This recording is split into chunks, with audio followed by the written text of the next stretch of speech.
መንፈሳዊ የቪዲዮ ፊልሞችንም ሆነ ሲዲዎችን አባስቶ መሸጥ ትክክል አይደለም። ምክንያቱም አንድ ድርጅት ቪዲዮንና ሲዲዎችን ለማዘጋጀት ብዙ ወጪ ያወጣል። ናም አባስቶ መሸጥ ማለት ያሳታሚውን መብት መጣስ ነው። የስነ ጥበብ ውጤት ሁሉ እንደ ንብረት ይቆጠራል። ኦዲዮም ሆነ ቪዲዮ ካሴት ያለ ፍቃድ አባስቶ መሸጥ ትክክል አይደለም። ብፁዕ ቅዱስ አቡነ ሺኖዳ ሳልሳዊ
አረባክሽ አሲስ አረተ እንዴት ነው ነገሩ?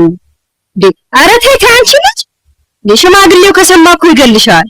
እመቤቴ ሰው መቼም በዚች ዓለም ከሳቅ በቀር ሌላ ምን ደስታ ምንጫለሁ? ይቺ ደግሞ በውበቷ በጣም ትመካለች። ወይኔ ወገቤ አረግ ምን ነሃል? ደክሞኛል። አረግ አንተ ደግሞ እንደ ሁሌ እንዳቃሰትክ ነው። አረ ዝያለሁ እናት በላም ማለት ነው። ነገርኩሽ፣ በጣም ደክሞኛል። ይቅርብኝ፣ አልበላም፣ አሞኛል። አረ እባክህ ብሎ ወገቤ ምን አይነት አበሳ ነው? በቃ እንግዲህ ካልፈለክ ምን ማድረግ ይቻላል?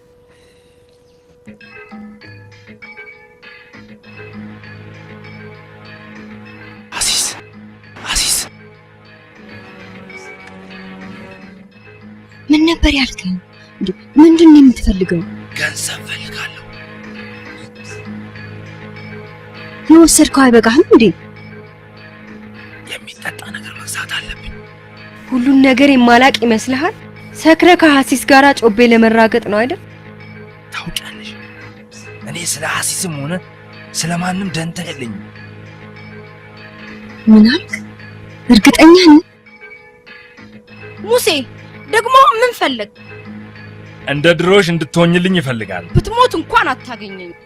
ስሚ፣ ትግስቴ እያለቀ ነው።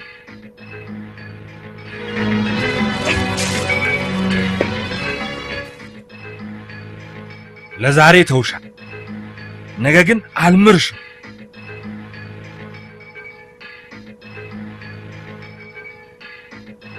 እመቤቴ ምሳውን ላቅርብሎ?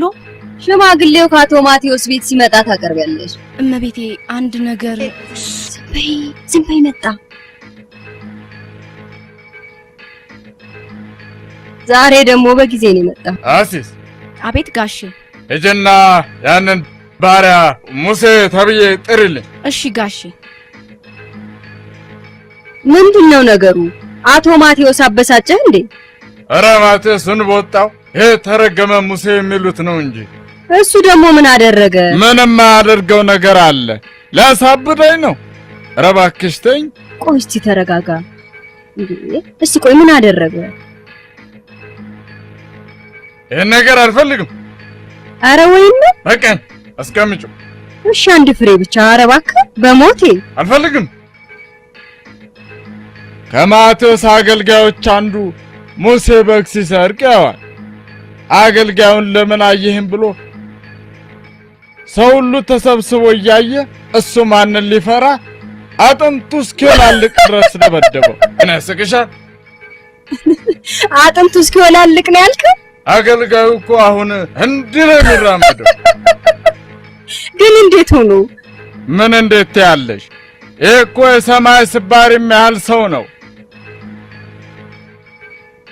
ሙሴ አለ ሙሴ። አንቺ ደግሞ ሌላ ቁም ነገር የለሽ? ለምን ስለ ሙሴ ትጠይቂናለሽ? ቆይ ከሱ ምን ትፈልጊ? እኔ አይደለሁም የፈለኩት፣ ጌቶች ናቸው የሚፈልጉት። ለምን? አሁን ደግሞ ምን አደረገ? ዝም በል መጣል። ምን ነው እኔ ስመጣ ወዲያው ጸጥ አላችሁ? ጌቶች ይፈልጉሃል። አሲስ የኔ ቆንጆ እንዴት አለሽን? ዞር በልልኝ ብያለሁ። ፈራሽኝ እንዴ እኔ አበባ? ዞር በልልኝ። ሰክረሃል አንተ ጨካኝ ባሪያ። ሙሴ ዞር በልላት ነግሬሃለሁ። ከሷ ዞር ብትል ይሻላል። አንተ ነሷን የምታባብል አንተ ያህያ እረኛ። ተው ገደልከው እኮ። ወይኔ ጌታዬ ምን ነው? ምን ሆናችሁ? ምን ተፈጠረ? ሙሴ ማቴዎስን በረት ውስጥ እየደበደበው ነው፣ ሊገለው ነው።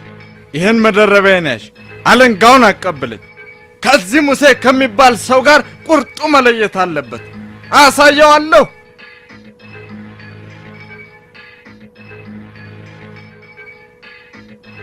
ገደልከው እኮ።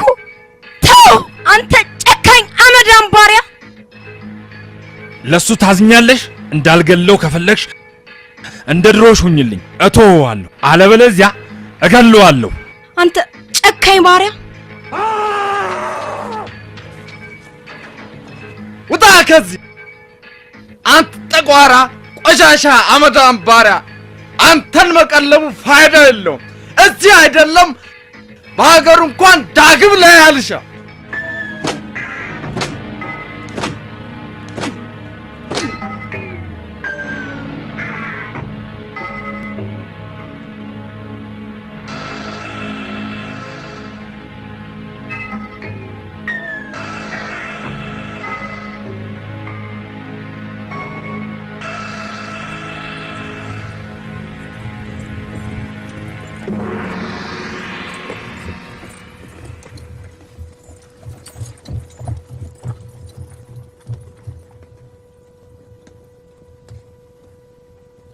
ይህ ጌጥ ጥሩ ዋጋ ያወጣል። ዳሪዮስ አንተ ትሸጠዋለህ።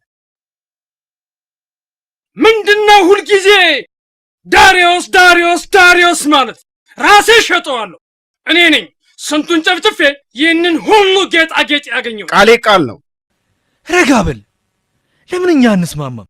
እሱ ዳሪዮስን ብሎ ነው ትእዛዝ ያስተላለፈው አይደል? በቃ ለምን እኔ ራሴ አልሸጠው? ምክንያቱም አንተ ሌባና ቀማኛ ነህ። ይሄ ቀልድ ነው። ሁላችንም ብንሆን ሌቦችና ነፍሰ ገዳዮች ነን። ረጋ በል። ሌባ ነህ ብሎሃል። በቃ ሌባ ነህ። ስማ፣ ዳሪዮስ ነው የሚሸጠው ብዬ አንዴ ተናግሬያለሁ። አንተ ስም ብቻ ያለ ከንቱ የማትረባ ሽማግሌ ነህ። ዝም በል አንተ አሳማ። ማን? እኔን? ማና አንተ ደግሞ እንዴት ብትደፍረኝ ነው የምትይዘኝ? ሁሉን ነገር ሰምቻለሁ። አለቃን አክብረህ ልትታዘዘው ይገባል። ምን አገባ? እኔን ትፈልገኛለህ? አሁን እፈልግሃለሁ። ችግር አለ? ምን ችግር አለ? ምንም የለም። ብለህ እኔ ልትገድል ፈለግ? ከየትም አንስቼ ማንንም መጫኛ ነካሽ ሰልፍ ማስበርገግ የምትችል ደፋር ሰው አረኩ። ዝም በል እባክህ። የማናችሁም ወረት አያሻኝ። ጉልበቴ እንዳሻኝ እንድኖር ያበቃኝ። ያንተ ጉልበት እርባና የለው። ኧረ እጄን!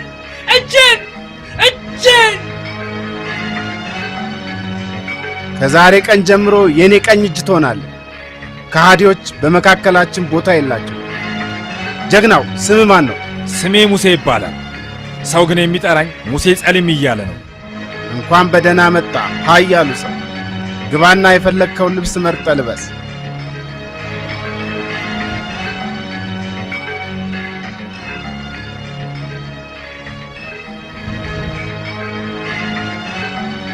እንካያዝ ይንጎራዴ። ሙሴ ጸሊም የኔ ቀኝ እጅ ስለሆነ ሰላም በሉት። ሙሴ ሙሴ ሙሴ! እኔ ኃያሉ ሙሴ የጫካው አለቃ ነኝ። ከሃዲዎችን የሚያወድም የሚያንበረክክ ጉልበት አለኝ። ተቃውሞ ያለው አለ? ኧረ የለም ጌታው፣ አንተ መሪያችን ነህ። አንተ ያልከው ሁሉ ይሆናል። ብቻ ደጉ ነኝ፣ እኛ እንስማማለን። አዲሱ መሪያችሁ አለቃችሁም እንደመሆኔ መጠን ይሄ ሁሉ በረሃ የኔ ግዛት ነው። በዚህ የሚያልፍ የመጫኛ ነካሽ ሰልፍ ሁሉ ይወርማል፣ ስጋው ለአሙራ ይሰጣል። የሚዘረፈውን ንብረት የማከፋፈል ስልጣን የራሴ ይሆናል። ማንም ቢሆን ጣልቃ መግባት መብት የለውም። ያገኘነውን ሁሉ እንዘርፋለን፣ እንገላለን።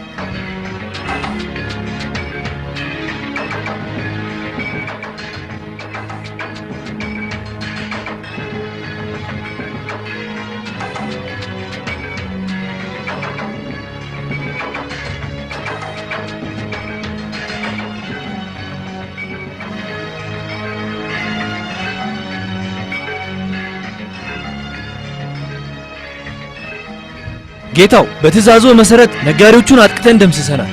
ያገኘነው ይሄው። በተለይ እነዚያ ቆንጆ ልጃገረዶች ጌጣጌጥ ሁሉ ላንተ ነው። አለቃችን አንተ ስለሆንክ የዘረፍነው ንብረት ሁሉ ይሄው። ወሬን አሳጥ። የሆነ ነገር ስትፈልግ አውቅብሃል። በቀጥታ አትናገረው። ልክ እንደ ድመት ትልመሰመሳል። ለምን ግልጽ አታረግ?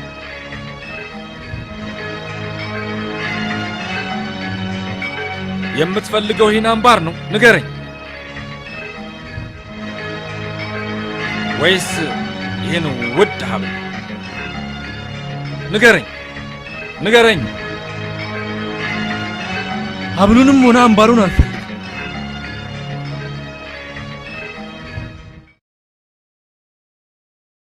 እንግዲያውስ የፈለግከው ይህን በወርቅ የተሞላ ሳጥን ነው። ትፈልገዋለህ? እሱንም አልፈልግም። እና ምንድን ነው የምትፈልገው? ለምን አትነግረኝም? ከምርኮኞቹ መካከል ያቺ ነጭ ልብስ ያደረገችውን እንፈልጋት። እርሷን ለምን ፈለግካት? በጣም ቆንጆ ናት። ውበቷ ልቤም ማርኮት። ደግሞ የሌሎቹ አለቃ ትመስላለች። ለአንዲት ሴት ነው እንዲህ የሆንከው? ደደብ! አምጣት እስቲ፣ የሚሆነውን እናያለን። በእሷ ላይ አንዳች ነገር አታደርግም።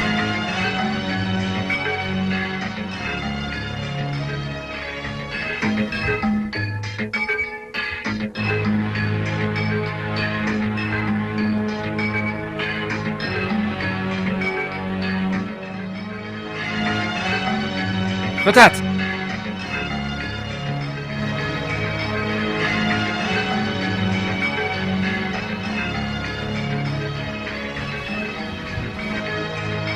ልክ ነህ እባክህ። ቆንጆ ናት። ስምሽ ማን ነው ሆዴ? ስሜ ማርያም። ማርያም፣ ቆንጆ ስም ለቆንጆ ፍጡር። ውበቷ ልዩ ነው። አንቺም እመቤታቸው፣ እነርሱ ደግሞ ባሮችሽ እንደሆኑ እርግጠኛ ነኝ። በእኛ ዘንድ ጌታና ባሪያ የሚባል ነገር አናውቅም።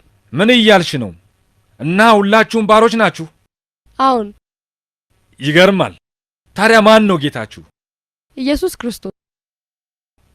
ኢየሱስ ክርስቶስ? የማውቀው መሰለኝ። ስሙ አዲስ አይደለም፣ የተለመደ ነው። በከተማው የታወቀ ሀብታም ነጋዴ ነው። ንጉሥ ነው። ሀብታም ሰው ነው። ኢየሱስ ክርስቶስ አምላኬ ነው። አምላክሽ? አዎን፣ ከሰይጣን የባርነት ቀንበር ያወጣኝ ጌታዬ ነው። ሰይጣን የሚገርም ቃል ነው። ሰይጣንም ባሪያ ያለው ማለት ነው። ለምን እርሱንም ወረን ያሉትን ባሪያዎች ሁሉ አንማርክም? ምናልባት ሌላ ቆንጆ ሴትም ልናገኝ እንችላለን። አምላኬ ነፃ አወጣኝ ብለሽ ነግረሽኛል። እስኪ እንዴት እንደሆነ አስረጅኝ። አምላኬ በመስቀል ላይ ስለኔ ነጻነት መስዋዕትነትን ከፍሎ ተሰቅሎ በደሙ መፍሰስ አዳነ። ምን አይነት እንግዳ ወሬ ነው?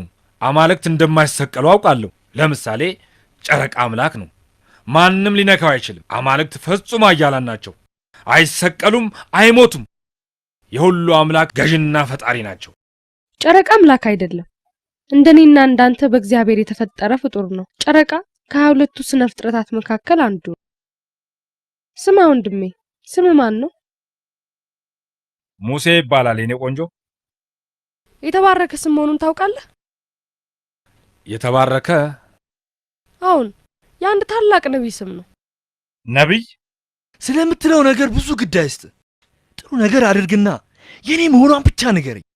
ቆይ ስለ አምላኳ የበለጠ ልትነግረኝ ይገባታል። እንስማት። ምን ያደርግልሃል? ይልቅስ ባገኘነው ድል እንደሰት፣ እንጨፍር። ንገርኝ እስቲ። አንቺ ጌታ የሚባል የለሽም? አሁን ስሙን ማን ነበር ያልሽኝ? ኢየሱስ ክርስቶስ። አዎ ኢየሱስ ክርስቶስ። እና ጌታ የሚባል ከሌለሽ ይህን ሁሉ ጌጣጌጥ ከየት አመጣሽ? የትስ እየወሰድሽው ነበር? የምወስደው ልሸጠው ነበር። ሸጬም ለነዳያንና ለምስኪን ልሰጥ ነበር። ምክንያቱም አምላካችን መድኃኒታችን ኢየሱስ ክርስቶስ ያለንን ሁሉ ሸጠን እርሱን እንድንከተለው አዞናል። ነገር ግን ተስፋ ያደረግሽው አምላክሽ ከነ ጌጣጌጥሽ በእኔ እጅ ጣለሽ። በዚህም ለመሸጥ የምታጠፊውን ጊዜና ድካም ቀነሰልሽ። አምላክሽ ምን ነበር ያለው? የሚወደኝ ቢኖር ሁሉን ትቶ ይከተለኝ። የሚገርም ቃል ነው። አንቺም በእርሱ ላይ ያለሽ እምነት የሚደንቅ ነው። ነገር ግን ያለሽን ሁሉ ሸጠሽ እርሱን ስትከተይ ያጠፋሽን እንደሚተካልሽ እርግጠኛ ነው? በሚገባ። እንዲህም ብሏል፣ በዚህች ኃላፊ ዓለም ላይ ጥሪት ለራሳችሁ አይኖራችሁ። የምትዩን ሁሉ ሰምቻለሁ የኔ ቆንጆ፣ አንቺንም ወድጄሻለሁ። ለዚህም ነው ነፃ የምለቅሽ። ነገር ግን አንድ ቅድመ ሁኔታ አለ፣ ቃልም ትገቢልኛለሽ። ስለዚህ አምላክሽ የበለጠ ልትነግሪኝ ይገባሻል። ስለ አምላኬ ስለ ኢየሱስ ክርስቶስ ከመመስከር በላይ የሚያስደስተኝ ምንም ነገር የለም። ጌታችን መድኃኒታችን ኢየሱስ ክርስቶስ ምን ያለው የተረገመ ቀን ነው! እንዲሁ ስናወራ ልንውል ነው።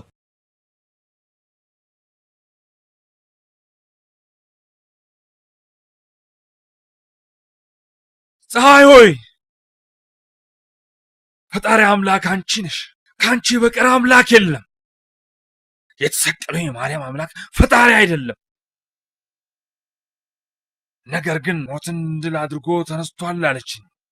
በገነት በክብር በመንግሥተ ሰማያት ይኖራል። እርሱ በሁሉ ቦታ የሞላ ነው፣ ሁሉን የፈጠረ ነው ብላኛለች።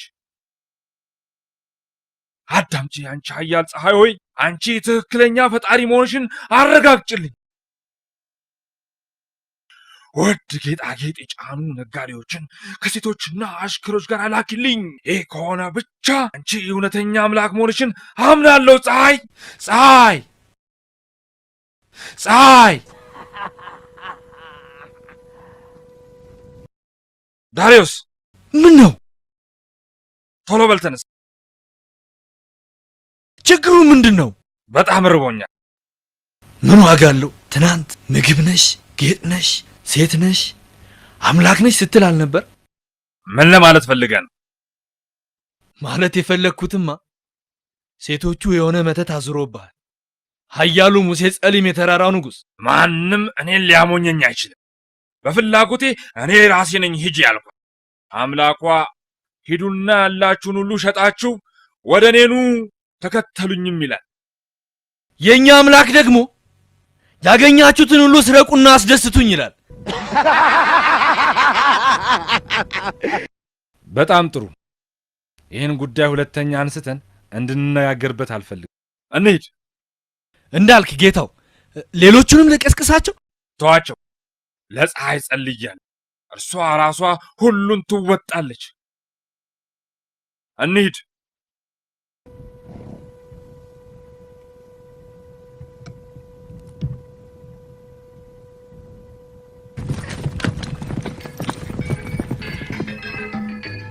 ጌታው መጣ መጣ! ጌታው መጣ መጣ!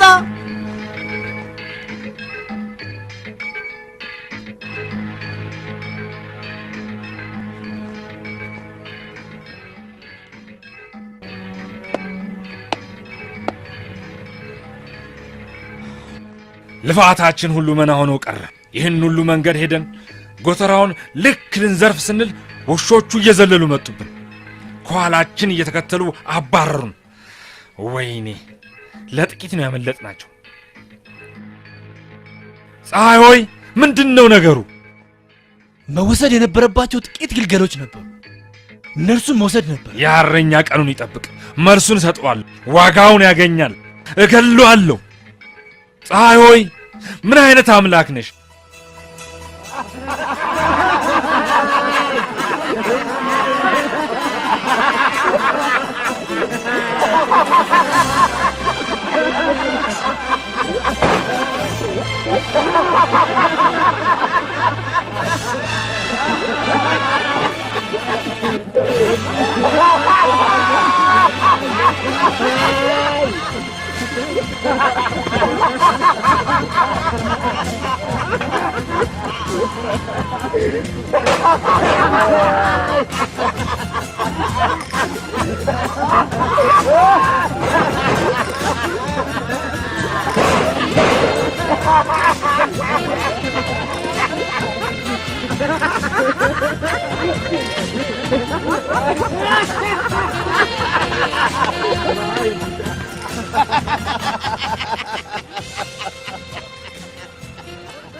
አሁን ያደኑ ስራ እንደባለፈው ጊዜ አይደል። ቆንጆ እየሆነ ነው። የምንፈልገውንም እያገኘን ነው። ያችን ክርስቲያን ልጅ ማለት ነው። ቆንጅት ምንድነው የምታመልኪው? ንገርኝ እስቲ። የኔ አምላክ መጠጥና ገንዘብ ነው። ግሩም ነው። የሚያስፈሩኝ ግን እዛ ጥግ ያሉ ሁለት ቁራዎች ናቸው። ለምን እንደማረኳቸው አይገባኝ።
ንገረኝ ጌታው፣ ገንዘቡንና ሴቶቹን ተካፍለን በጉንም በልተናል።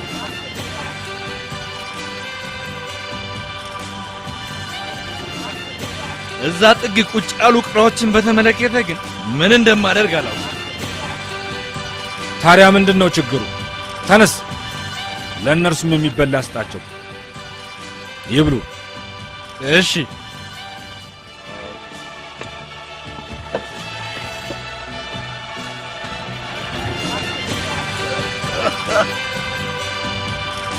እንኩ ብሉ። የሚጠጣ መጠጥ ይኸው ጠጡ። አመሰግናለሁ ወንድም። አንበላም፣ ጾመኞች ነን። ጾመኛ ምን ማለት ነው? ጌታችን ሙሴ ብሉ ብሎ ስላዘዘ መብላት አለባቸው። ብሉ። ምንድነው ነገሩ?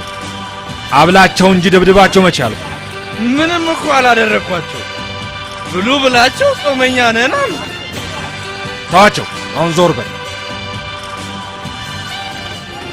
ለምንድን ነው መብላት ያልፈለጋችሁ? ምርኮኛ ሁሉ እየበላ እየተደሰተ ነው። መጠጣት አለባችሁ። ጥሩ ሥራ ለመስራት እንድትችሉ መብላት አለብን። ብሉ። ጾመኛ ነን። ለምንድን ነው የምትጾሙት? ሃይማኖታችን እንድንጾም ያዘናል። ሃይማኖታችሁ አትብሉ ሙቱ ብሎ ያዛል።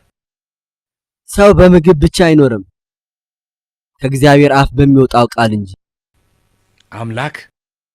አምላክን ታውቀዋለህ? አዎን አውቀዋለሁ። እስቲ ስለርሱ ንገረኝ። እግዚአብሔር ሰማይና ምድርን የፈጠረ አምላክ ነው። የኔም ያንተም ፈጣሪ ነው። እግዚአብሔር ፍቅርና ደግነት ነው። ደግነት ነው ወይስ ስሜታዊነት ነው? እግዚአብሔር የድሆችና የምስኪኖች የሕይወት ዕጣ ፈንታ ከጌቶቻቸው ስር ቢያሳድራቸውም እንደ ጌቶቻቸው አፍ፣ ዓይን፣ ጆሮና እግር ያላቸው ፍጡራን ናቸው። እግዚአብሔር እኩል አድርጎ የፈጠራቸው ፍጡራን ናቸው። ነገር ግን ሰዎች ቀና አይደሉም። መልካም ማድረግ ይጎላቸዋል። ዓለምን በድሃና በሀብታም በጌታና በአሽከር ከፍለዋታል። እግዚአብሔር ድሆችን ይወዳል፣ ለተራቡትም ያዝንላቸዋል።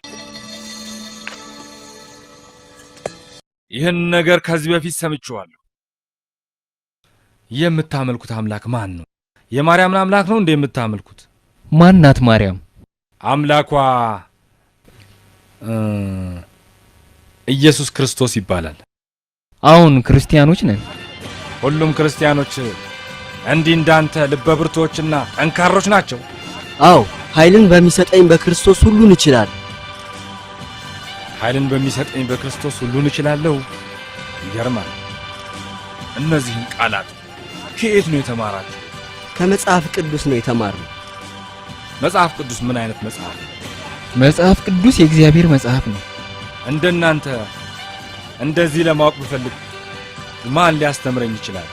በዙሪያ ያለ በረሃ በሙሉ በመነኮሳት የተሞላ ነው። ወደ ሻሂድ በረሃ ሂድ። ዳሪዮስ! አቤት ጌታው። እነዚህን ሁለቱን ፍታቸው፣ ይሄዱ። ይቅር ብያቸዋለሁ። እንዳልክ እናንተ ሁለታችሁ ተነሱ፣ ሂዱ። እኛ እዚህ ድብርት አንፈልግም። ሌሊቱን ሙሉ እግዚአብሔር እግዚአብሔር እያሉ ቀፋፊ ሌሊት ሊያደርጉት ነበር። ሁላችሁም ወደ የድንኳናችሁ ግቡ። ወደ የድንኳናችሁ ግቡ። ምን አይነት ነገር ነው? እዲያ ቀፋፊ አይደለም።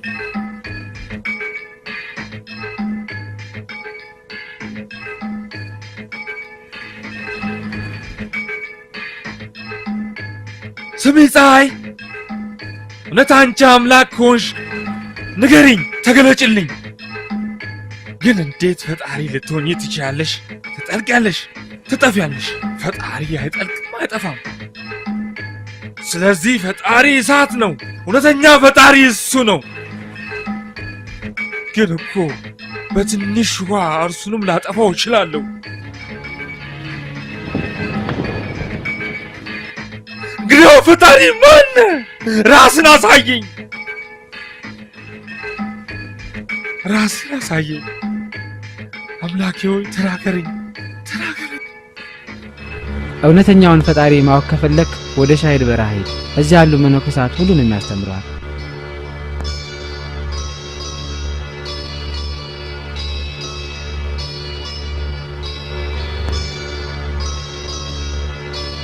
የሚወደኝ ቢኖር ሁሉን ትቶ ይከተላል። ኃይልን በሚሰጠኝ በክርስቶስ ሁሉን እችላለሁ። እውነተኛውን ፈጣሪ ማወቅ ከፈለክ ወደ ሻሂድ በረሃ ሂድ። እዚያ ያሉ መነኮሳት ሁሉንም ያስተምረዋል።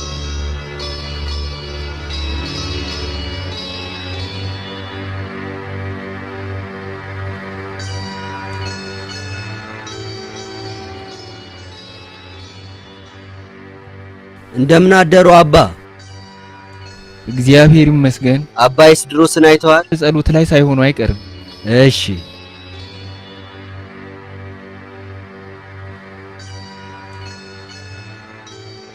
በሰማይ የምትኖር አባታችን ሆይ ልባችንን በእምነት ባለጠግነት ሙላው። ስለ ክብርህና ያንተን ፈቃድ ለመፈጸም ስላለን ጉጉት ብለህ ስንናገር አፋችንን በሕያው ቃልህ ሙላው። የተትረፈረፈውን የጸጋህን ስጦታ ስጠን። ያንተን ፈቃድና ሐሳብ ለመፈጸም የተጋን አድርገን።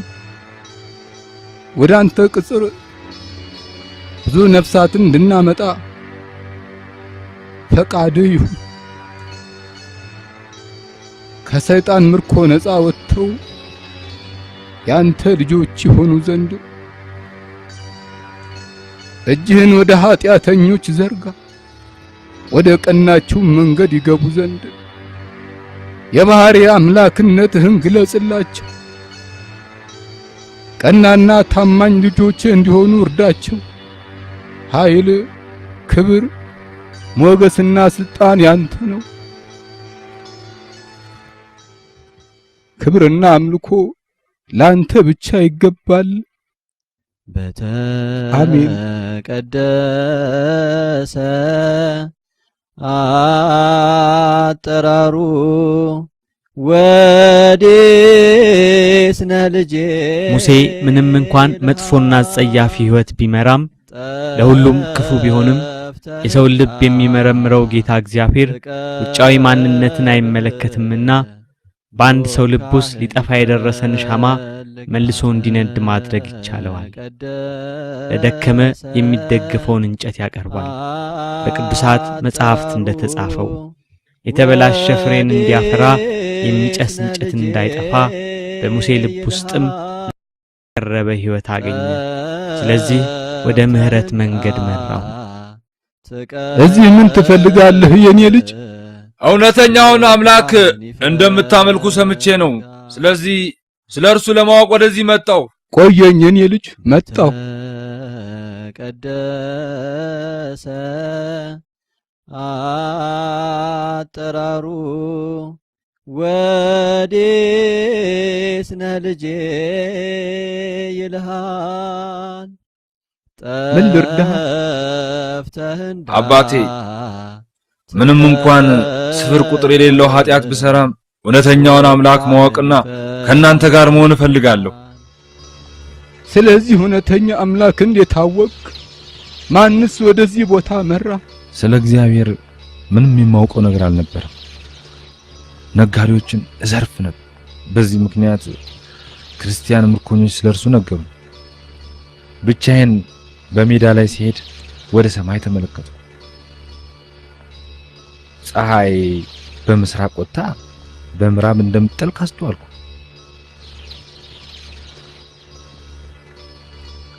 ጨረቃም አንዳንድ ጊዜ ሙሉ፣ ሌላ ጊዜ ደግሞ ጎዶሎ ነች። ከዋክብትም ቢሆኑ በሌሊት ብቅ ብለው በቀን ብርሃን ይጠፋሉ። ፀሐይ እውነተኛ ፈጣሪ ብትሆን ኖሮ ለምን ጠዋት ወጥታ ማታ ትጠልቃለች ብዬ እገረም ነበር።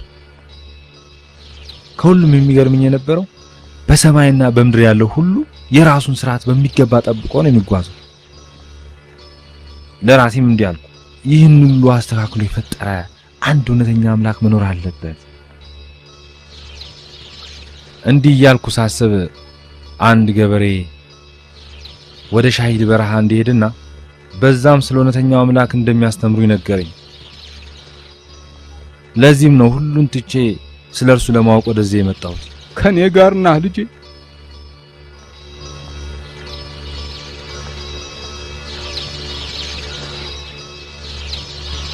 አሁን ቤተ ክርስቲያን ትገባለህ። ቤተ ክርስቲያን? አሁን የእግዚአብሔር ቤት። ሁሉን ክፉ ሥራ ትተህ እግዚአብሔርን ለማወቅ ስለመጣህና ወደ ቤተ ክርስቲያን ስለምትገባ የክፉ ሥራ መሳሪያዎችን መጣል አለብህ። ምክንያቱም እውነተኛ አምላክ እግዚአብሔርን ፈልገህ መጥተሃልና። እነዚህ በእውነተኛ አምላክ ፊት ምንም አያደርጉልህም። መጽሐፍ ቅዱስ ካንተ ጋር ሆኜ በምድር ምንም አያስፈልግህም ይልሃል።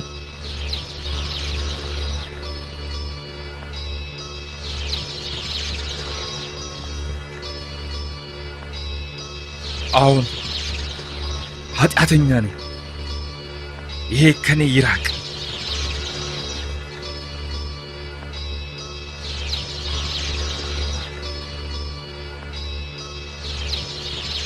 ምንድነው? የምን የምስጢር ምልክት ነው? ሚስጥር አይደለም፣ የመስቀል ምልክት ነው። መስቀል? መስቀል? ወንጀለኞች የሚሰቀሉበት መስቀል? አይደለም፣ የምትሸከመው መስቀል ነው። ቃሉ ለማያምኑትና ለተረገሙ ይህ ግልጽ አይደለም። በክርስቶስ ደም ለዳኑ ይህ የእግዚአብሔር ኃይል ነው። አልገባኝም። አይዞህ፣ እረዳሃለሁ። ልክ እኔ እንደማደርገው አድርግ። በስመ አብ ወወልድ ወመንፈስ ቅዱስ አሃዱ አምላክ አሜን። በስመ አብ ወወልድ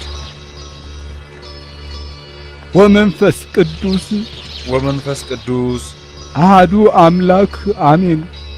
አሃዱ አምላክ አሜን። በስመ አብ ወወልድ ወመንፈስ ቅዱስ አሃዱ አምላክ አሜን። ተከተለኝ።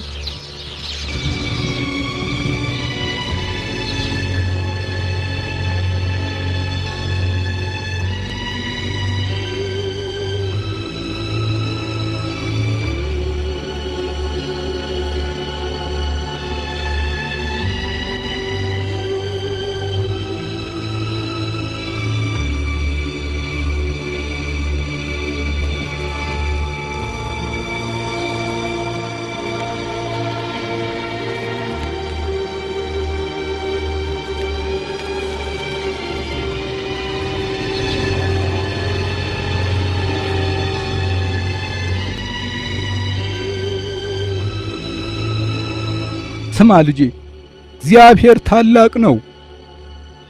ማንም ሊገልጸው አይችልም። በጊዜም ሆነ በቦታ አይወሰንም። እግዚአብሔር ሰማይና ምድርን በሰማይና በምድር ያለውን ሁሉ የፈጠረ ነው። እግዚአብሔር ሰዎች ሁሉ ንስሐ እንዲገቡና ኃጢአት እንዳይሰሩ ይፈልጋል። እግዚአብሔር ፍቅሩን ለኛ ለማሳየት ከሰማየ ሰማያት ወርዶ በመስቀል ተሰቅሎ ምሕረቱን ሰጠን። ስለ ኃጢአታችን ዋጋ ደሙን በመስቀል ከፈለ። ልጄ ሙሴ፣ ይሄ መጋረጃ ይታይሃል? ብትቀደው ማን ይተውሃል? ማንስ ይቅር ይልሃል? ከገዛው ሰው በቀር ሌላ ማንም ሊሆን አይችልም። እግዚአብሔር ስለኛ ተሰቅሎ ደሙን ከፈለ። ስለዚህ እሱ ብቻ ስለ ኃጢአትህ ስለከፈለ ይቅር ይልሃል። ኃጢአተኞች እንኳን ሆነን እግዚአብሔር ፍቅሩን አሳይቶናል። ክርስቶስ ስለኛ ሞተ። እኔ እግዚአብሔርን በድዬዋለሁ። ይህን ሁሉ ኃጢአት ሰርቼ ይቅር ይለኛል አባቴ? በሚገባ ይቅር ይልሃል። ንስሐ ትገባለህ። በእግዚአብሔር መንግሥት ከ99 ነገደ መላእክት ይልቅ ንስሐ በሚገባ በአንድ ኃጥእ በሰማይ ታላቅ ደስታ ይደረጋል።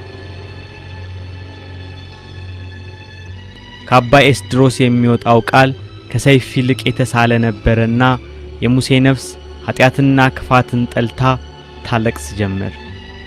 ምሕረትን በመሻት በኃጢአቱ ሙሴ አጥብቆ ተጸጸተ። ነፍሱ በጸጸት በመሞላቷ ደግሞ ተጨነቀ። ሌባ፣ ዘማዊና ነፍሰ ገዳይ ነኝ። ንስሐ መግባት እፈልጋለሁ አባቴ፣ እርዱኝ፣ እጄን ያዙኝ፣ ጠፍቻለሁ አባቴ። ምን ማድረግ እንዳለብኝ አላውቅም። ወደ ነበርኩበት ሕይወት መመለስ አልፈልግም። እግዚአብሔር ንስሐን ይቀበላል። ነገር ግን በየቀኑ ኃጢአት ላለመስራት መታገል አለብህ። ተነስና ተከተለኝ። የሁሉም መነኮሳት አባት ወደ ሆኑት ወደ አባ መቃርስ ወስደሃለሁ። አምላኬ መድኃኔ ዓለም ኢየሱስ ክርስቶስ ሆይ ለምህረት ወደ አንተ መምጣት ባልችልም፣ ነገር ግን ደግነት ወደ እኔ ይመጣል። አምላኬ ሆይ ከኃጢአቴ ብዛት ምንም አይገባኝም። እኔ ማነኝና አፈርና ትቢያ ነኝ። ራሴን መርሳት አለብኝ። አንተን ብቻ ማስታወስ በቅድስና መኖር እፈልጋለሁ። ወሰን በሌለው ሙሉነት የሚደንቁኝ እነዚያን ቅዱሳን ባሪያትን መላበስና ስጋዬን መርሳት እፈልጋለሁ። ማረኝ፣ ኃጢአተኛ ባሪያህን ማረኝ። ቅዱስ እግዚአብሔር ሆይ ማረኝ። እጅህን ወደ እኔ ዘርጋ፣ እግሬም አይሰናከልም። አንተ ምስጋና የባህሪ ነውና ዛሬ ዘወትር አሜን። እንደምን አረፈዱ አባታችን? እግዚአብሔር ይመስገን። ተቀመጡ። እንግዳ ይዤልዎት መጥቻለሁ። የእርሶን ቡራኪ ይሻል። እንኳን ደህና መጣችሁ አባ ኤስድሮስና እንግዳችን። ስምህ ማነው? ስሜ ሙሴ ይባላል። ወደዚህ በረሃ ለምን መጣ? እኔ እግዚአብሔር ልቡን ከፈተለትና የእርሶን ቡራኪ እንዲያገኝ ወደዚህ ላከው። ምን ትሰራ ነበር? የወንበዴዎችና የሌቦች ቡድን መሪ ነበር። ግን እግዚአብሔር ልብህን ሰበረውና ጠራ። ስማ ልጄ ሆይ፣ በአዲሱ ሕይወት የመጀመሪያው ነገር ማወቅ ያለብህ ከክፉ ሰዎች ጋር የነበረህ የድሮ ሕይወት ከእርሱ በሚጠጡት ሕይወት ውስጥ ጠልቆ የሚፈስ ነው። ስለዚህ በክርስትና ሕይወት በመጀመሪያ ማወቅ ያለብህ ራስን ዝቅ ማድረግ ነው። መጽሐፍ ቅዱስ እንደሚለው የገዛ የራሱን ሕይወት ስለ ባልንጀራው አሳልፎ የሚሰጥን ሰው ያህል ማንም ሌላ ትልቅ ሰው የለም። መልካም ሰው ሌሎች ወደ ዘላለማዊ ሕይወት በሚያደርጉት ጉዞ ጣልቃ ገብቶ ማጨናገፍ ሳይሆን እንዲሻገሩት ይረዳቸዋል። ቢተናኮሉት እንኳን ችሎ ያልፋል። ራስን ዝቅ ማድረግ በክርስትና ሕይወት እጅግ አስፈላጊ ነው። አንድ ክርስቲያን ራሱን በሚገባ ማወቅ አለበት። ይሄ ቆዳ ምንድነው? እነዚህ የቆዳ መስቀሎች ናቸው። እኒህን የቆዳ መስቀሎች አንድ መነኩሴ ሲያጠልቅ አሁን ስነግር የነበርኩትን ነገሮች ሙሉ በሙሉ መፈጸም አለበት።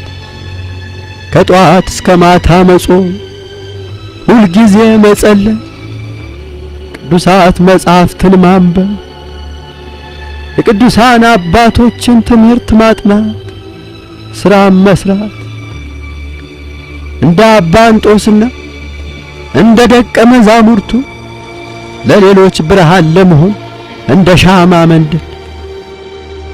ሻማ ራሱ ይነዳል፣ ይቀልጣል፣ ብርሃኑ ግን ለሌሎች ያበራል።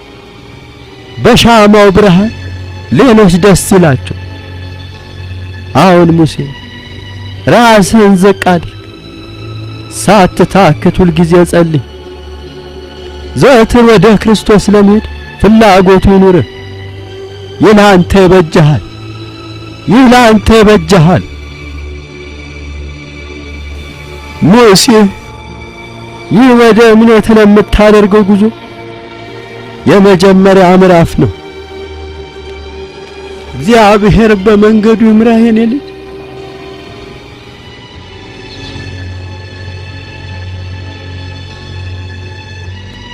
እኔ ኃጢአተኛ ነኝ።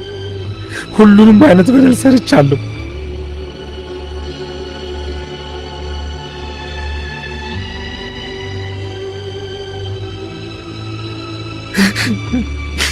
አምላኬን ረስቼ ጣዖት አምላኪ ነበርኩ። አመንዝራ ነኝ። ካለቃ የገረዶች ጋራ ዝሙት ፈጽሜያለሁ። የወንበዴ መሪ ነበሩ። ብዙ ሰዎችን ማርኬያለሁ። ነፍሰ ገዳይ ነኝ።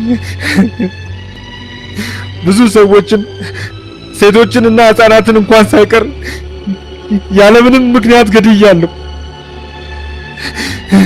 ሌባ ነኝ። ያገኘሁትን ነገር ሁሉ ሰርቅ ነበር። ለሐሰት አባት ተገዝቼ ነበር። ብዙ መጥፎ ነገሮችን አድርጌያለሁ።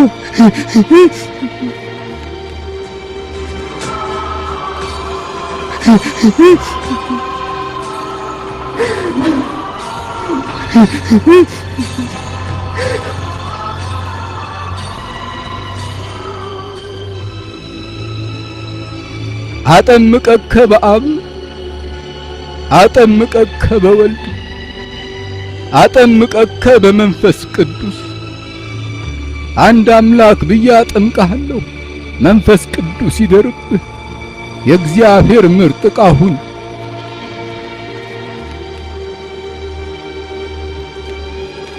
አሁን የክርስቶስ ቤተ መቅደስ ነህ። ጌታ አምላክህን በፍጹም ልብህ፣ በፍጹም ነፍስህ፣ በፍጹም ሐሳብህ ውደደው።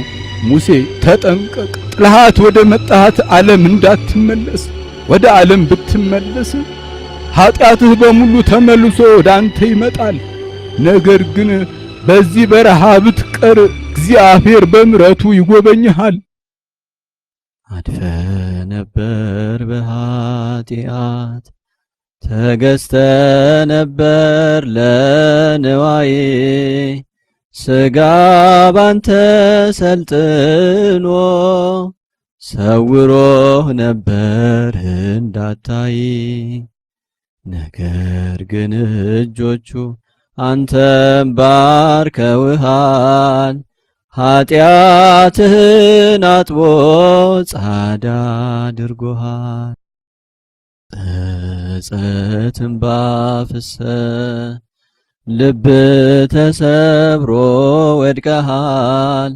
ጸጋና በረከቱ ፍቅሩን ባንተ ላይ አድሮብሃል።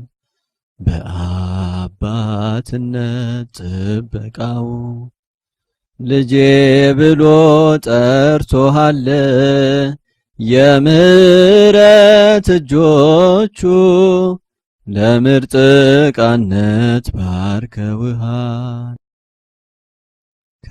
ከረጅም እንቅልፍ ነቅተ የዓለምን ሐሴት ትተ የመከርን ጊዜ ለጌታ ሰጥተሃል። አንተ ኃጢአተኛ ፍቅሩ ቀይሮሃል። አንተ ኃጢአተኛ ፍቅሩ ቀይሮሃል። ሰላም ለእርሱ ይሁን አባታችን። ሰላም ላንተ ይሁን ሙሴ። መመንኮስ እፈልጋለሁ አባቴ። የምንኩስና ሕይወት ከባድና ፈተናውም አስቸጋሪ ነው። ከርኩስ መንፈስ ጋር እየታገልክ መኖር ይጠብቃል። ፈተናው አስቸጋሪ ቢሆንም መልኩሼ እየታገልኩ መኖር ይሻለኛል አባቴ። እግዚአብሔር ካንተ ጋር ይሁን። የኛ ፈቃድ ሳይሆን የእግዚአብሔር ፈቃድ ይሁን። በበረሃም ፈጽመህም ከዛ እንዳትወጣ ብዙ ፈተና ስጋህን ለማንጻት ይጠብቃል። ሁሉንም ችለህ በአሸናፊነት ለማለፍ ወደ እግዚአብሔር ጸልይ፣ በእርሱም ጽና። ምክንያቱም አምላካችን ስለኛ ይቆምልናልና። ሙሴ በ33 ዓመቱ መነኮሰ። ዘመኑ ከጌታ ልደት በኋላ በ365 ዓመተ ምህረት ነበር። ሰይፍን ጥሎ ተወዳጀ። ደገኛ እረኛና ለብዙ መነኮሳት አባት ሆነ። ሕይወቱ በሻሂድ በረሃ ከነበሩት ታዋቂ መንፈሳዊ አባቶች እንዳንዳቸው ተደርጎ በሚያስቆጥረው ምግባር የተመላ ነበር።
ሰላም ለእናንተ ይሁን።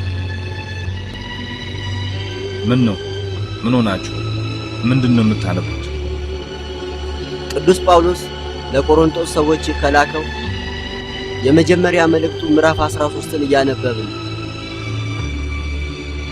በሰዎችና በመላእክት ልሳን ብናገር ፍቅር ግን ከሌለኝ እንደሚጮህ ናስ ወይንም እንደሚሸዋሸው ጽናጽን ሆኛለሁ። ትንቢት ቢኖረኝ ሚስጥርም ሁሉ እውቀትን ሁሉ ባውቅ ተራሮችን እስካፈርስ ድረስ እምነት ቢኖረኝ ፍቅር ግን ከሌለኝ ከንቱ ነኝ። ድሆችንም ልመግብ ያለኝን ሁሉ ባካፍል ሥጋዬንም ለእሳት መቃጠል አሳልፌ ብሰጥ ፍቅር ግን ከሌለኝ ምንም አይጠቅመኝ።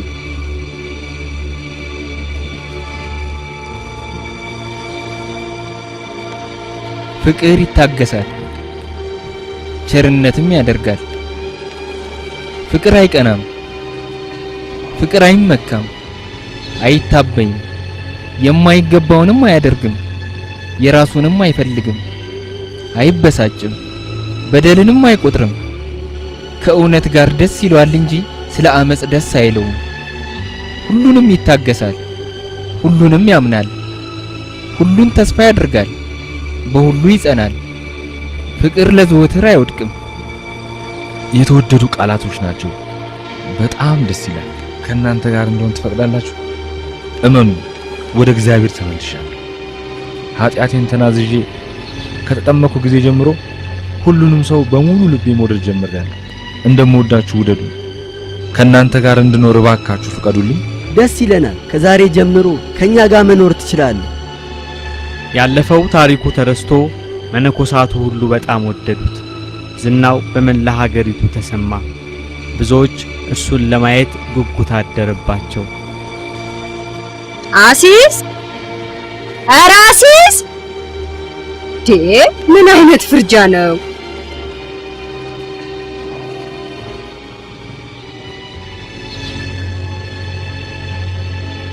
እንደምን አደርሽ አሲስ? ዛሬ ደግሞ በጊዜ ነው የመጣሽው። ስለ ፍቅረኛሽ ሙሴ ሰምተሻል? ምን ሆነ? ንገሪኝ ቶሎ በይ። ሙሴ በበረሃ እየኖሩ ጥቁር ልብስ ከሚለብሱ መነኮሳት ጋር ተወዳጅቷል። ከነሱ ጋር ነው አሁንም ያለው። ሙሴ የማይታመን ነገር ነው። እየቃዠሽ መሆን አለበት።